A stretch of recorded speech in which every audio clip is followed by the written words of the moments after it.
வணக்கம் வியூவர்ஸ், இது உங்கள் தெய்வீக பரிகாரங்கள். நம்ம சேனலில் வாழ்வியல் எல்லாருக்கும் பொதுவாக இருக்க பிரச்சனைகள், அதுக்கான பரிகாரங்கள், பரிகார ஸ்தலங்கள் பார்த்துட்ருக்கோம்.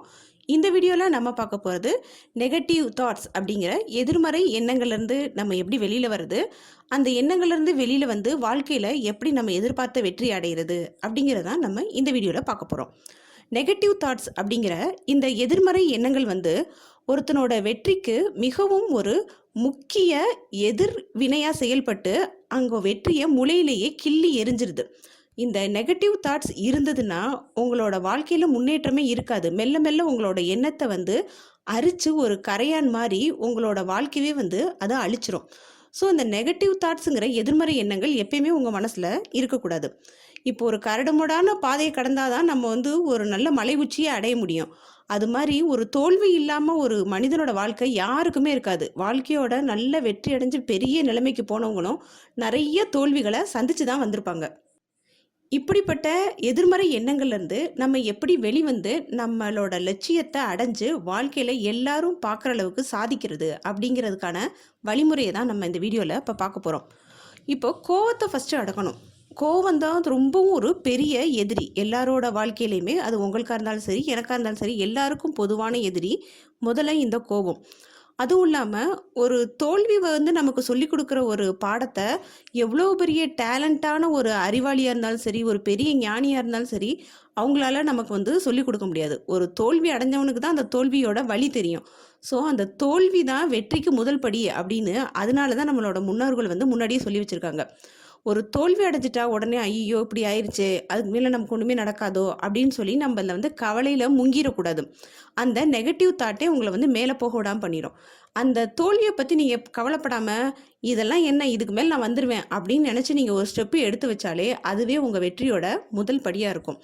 இந்த எதிர்மறை எண்ணங்களை வந்து விரட்டி நம்ம எப்படி ஃபஸ்ட்டு முதல்ல சக்ஸஸ் பண்ணுறது, அதுக்கு நம்ம என்னென்ன பண்ணணும் அப்படின்னு பார்த்தீங்கன்னா, ஃபஸ்ட்டு பாயிண்ட்டு புலம்புறது. பெரும்பாலானவங்க என்ன பண்ணுவாங்க அப்படின்னா, ஒரு விஷயத்தில் வந்து தோல்வி அடைஞ்சிட்டோம் அப்படின்னாலும் அவங்க தோல்வி அடைஞ்சிட்டாங்க அப்படிங்கிற தாட்டை விட, ஐயோ நம்மளை விட அவன் நல்லா வந்துட்டானே, நமக்கு பின்னாடி பிஸ்னஸ் ஆரம்பிச்சு அவன் நல்லா வந்துட்டானே, நமக்கு பின்னாடி வேலையில் சேர்ந்து அவன் நல்லா வந்துட்டானே அப்படிங்கிற இந்த பொறாமை குணம் வந்து உங்களை பின்னுக்கு தள்ளிரும் அப்படின்னு தான் வந்து எல்லாருமே சொல்கிறாங்க. இது வந்து ஒரு சர்வேலையும் கண்டுபிடிச்சிருக்காங்க. இனிமேல் யாரும் உங்களை விட முன்னேறிட்டாங்க அப்படிங்கிற நினப்பு வந்து உங்களுக்கு இல்லாமல் அந்த புலம்புறதை நிப்பாட்டினீங்கனாலே ஃபஸ்ட்டு வந்து உங்களுக்கு ஒரு கிளியரான தாட் வந்துடும். நெக்ஸ்ட்டு பார்த்தீங்கன்னா கற்கும் திறன், அதாவது படிக்கிறது. தினமும் வந்து புதுசு புதுசாக படிச்சுக்கிட்டே இருங்க. ஏதாவது ஒன்று படிச்சுக்கிட்டே இருங்க. உங்கள் துறை சம்மந்தமாகவோ இல்லை பொதுவான ஒரு அரசியலோ ஒரு சமையலோ இல்லை ஒரு கலை நிகழ்ச்சியை பற்றியோ ஏதாவது ஒன்று படிச்சுக்கிட்டே இருங்க. யாரும் ஒருத்தன் வந்து படிக்கிறத நிப்பாட்டுறானோ அவன் வந்து செத்தவனுக்கு சமமானவன் அப்படின்னு வந்து சான்றோர்கள் சொல்லியிருக்காங்க. அதனால் புதுசாக நீங்கள் படிங்க. நீங்கள் படிக்க படிக்க இன்னும் வந்து மோல்ட் ஆவீங்க. நீங்கள் படிக்கிறதுனால நிறையா சேஞ்ச் ஆகி உங்களோட லைஃபே வந்து வேறு லெவலுக்கு போயிடும். உங்களோட வாழ்க்கையவே வந்து அது வேறு ஸ்டேஜுக்கு கொண்டு போயிடும். ஸோ படிச்சுக்கிட்டே இருங்க. எவ்வளோ முடியுமோ புதுசு புதுசாக படிங்க. நல்லதா வாழ்க்கைக்கு தேவையானதா நிறைய படிச்சுக்கிட்டே இருங்க. படிக்கிற மாதிரியே அடுத்த பாயிண்ட்டு நீங்கள் என்ன பண்ணணும்னா முயற்சி. முயற்சி திருவினையாக்கும் அப்படிங்கிறது வந்து எல்லாருக்குமே தெரியும். முயற்சி இல்லாட்டி நம்ம வந்து நம்மளோட காலை கடனை கூட கரெக்டாக செய்ய முடியாது. முயற்சி தான் ஒரு மனுஷனை வந்து முழு மனுஷனாக்கும். அதனால் எந்த காரணத்தை கொண்டும் முயற்சியை வந்து விட்டுறக்கூடாது. அதே மாதிரி மனசு கான்சன்ட்ரேஷன், மனசை வந்து ஒருநிலைப்படுத்தணும். எந்த ஒரு எண்ணத்தையும் நம்ம வந்து குறிக்கோளாக வச்சுக்கிட்டோம் அப்படின்னா அந்த வழியில் போகிறதுக்கு எந்த தடை வந்தாலும் நம்மளை வந்து டிஸ்டர்ப் பண்ணாதபடி நம்மளோட வேலையில் வந்து கரெக்டாக இருந்து அதை கரெக்டாக சக்ஸஸ்ஃபுல்லாக முடிக்கணும் அப்படிங்கிறதுல ஒரே லைனில் உங்களோட மனசை வந்து கான்சென்ட்ரேட் பண்ணி நீங்கள் பண்ணும்போது நீங்கள் செய்கிற எந்த செயலுமே உங்களுக்கு வந்து வெற்றியை கொடுக்கும். உங்களை வந்து நீங்கள் கொஞ்சம் செல்ஃப் டெஸ்டிங் பண்ணிக்கணும். அடுத்ததாக செல்ஃப் டெஸ்டிங் அப்படின்னா உங்களுக்கு வந்து தெரியும் இல்லையா, நம்ம வந்து இந்த ஃபீல்டில் நம்ம டேலண்ட்டு. ஒரு சில பேருக்கு பார்த்தீங்கன்னா மேக்ஸ் நல்லா வரும். அப்போ அந்த மேக்ஸ் சம்மந்தமான என்ன வந்து உங்களுக்கு இம்ப்ரூவ்மெண்ட் இருக்கும். இப்போ சாஃப்ட்வேர்லாம் இருக்கவங்க பார்த்தீங்கன்னா மேக்ஸ் போடுறவங்க தான் நிறைய டெவலப் பண்ணுவாங்க. ஒரு சில பேருக்கு வந்து ஆர்ட் இருக்கும், ஒரு சில பேருக்கு டான்ஸிங், ஒரு சில பேருக்கு சிங்கிங், இந்த மாதிரி ஒவ்வொருத்தருக்கும் ஒவ்வொரு டேலண்ட் இருக்கும். அது மாதிரி நமக்கு என்ன திறமை இருக்குது, அதில் போய் நம்மளை டெவலப் பண்ணி எப்படி கொண்டு வரலாம் அப்படிங்கிறத வந்து முதல்ல நீங்கள் டிசைட் பண்ணிக்கணும். நமக்கு இது தெரியாதே அது தெரியாதே அப்படின்னு இல்லாமல் தெரியாததையும் தெரிஞ்சுக்கவும் முயற்சி பண்ணுங்கள். உங்களுக்கு தெரிஞ்சதை இன்னமும் டெவலப் பண்ணிக்க முயற்சி பண்ணுங்கள். அப்போ தான் உங்களுக்கு வந்து இன்னமும் வந்து செல்ஃப் கான்ஃபிடென்ஸ் நிறையா வரும். அடுத்தது ஒப்புக்கொள்ளும் மனப்பான்மை அப்படின்னா எதையுமே ஒத்துக்கணும். இப்போ நம்ம ஒரு இது தப்பு பண்ணிட்டோம் அப்படின்னா, ஆமாம் இதை நான் செஞ்சேன் அப்படிங்கிற ஒத்துக்கிற மனப்பான்மை வேணும். அப்போ தான் நம்ம வந்து வாழ்க்கையில் போயிட்டே இருக்க முடியும். அந்த உயர்வு நமக்கு வரணும் அப்படின்னா எப்பயுமே நம்ம செய்கிற தப்பை வந்து ஒத்துக்கிற மனசு நமக்கு இருக்கணும்.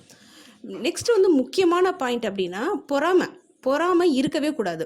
நம்மளோட வெற்றி பாதையில் போகும்போது பெரிய தடையாக வர்றது வந்து இந்த பொறாமை.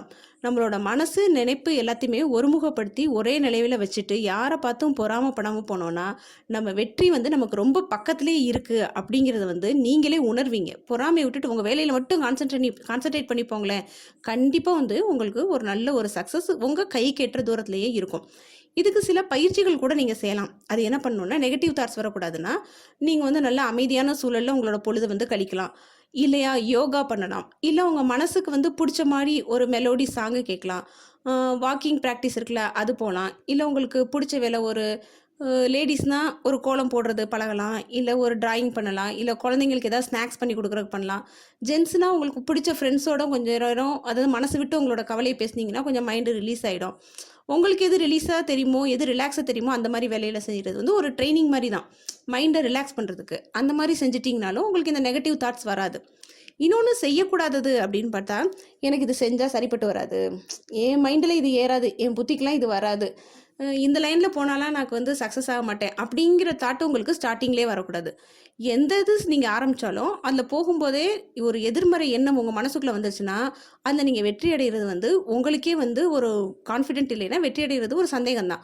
அதனால எதையுமே நெகட்டிவாக என்னால் முடியாது அப்படின்னு சொல்லாமல் எதுவும் என்னால் முடியும் அப்படிங்கிற ஒரு எண்ணத்தோட ஒரு செயலை தொடங்குங்க. அப்போ அந்த எதிர்மறை எண்ணம் இல்லாமல் இருக்கும்போதே உங்களுக்கு வந்து நேர்மறை ஆற்றல் அதிகரித்து உங்களோட வெற்றி ரொம்ப பக்கத்துலேயே வந்துடும். அதே மாதிரி பிளானிங் இருக்கணும். எந்த ஒரு வேலை செஞ்சாலும் வந்து நல்லா கரெக்டான ப்ரொசீஜர் வைஸ் நீங்கள் பிளானிங் பண்ணி பண்ணணும். அந்த வேலையை வந்து வேகமாக முடிக்கணும் அப்படின்னு நினைக்காதீங்க. எந்த வேலையை எடுத்தாலும் அதை நம்ம முடிக்கும்போது நல்லா வந்து பெர்ஃபெக்டாக முடிச்சிருக்கோம், இது வந்து ஸ்ட்ராங்காக இருக்கும் அப்படிங்கிற மாதிரி நம்ம முடிக்கணும். இப்போது ஒரு டூல்ஸே எடுத்துக்கங்களேன், ஒரு நட்டை கழட்டிட்டு மறுபடியும் அந்த இடத்துல நம்ம டைட் பண்ணோன்னா அவசர அவசரமாக திருப்பிட்டு பாதியோடு விட்டுட்டோன்னா அந்த நட்டை மாட்டினதுல யூஸ் கிடையாது. அதை வந்து நல்லா டைட்டாக மாட்டினீங்கன்னா தான் நீங்கள் மாட்டினதுக்கப்புறம் அந்த பொருள் வந்து நல்லா ஸ்டடியாக நிற்கும். அது மாதிரி எந்த வேலையும் வந்து நீங்கள் அவசர அவசரமாக முடிக்காமல் நல்லா ஃபினிஷிங்காக முடிங்க. அப்போ வந்து உங்களுக்கு நல்ல பலனையும் தரும். இந்த நெகட்டிவ் தாட்ஸை எடுத்துகிட்டு எப்படி நீங்கள் வந்து வாழ்க்கையில் முன்னேறது அப்படிங்கிறக்கான சில அறிவுரைகள் தான் இந்த வீடியோ.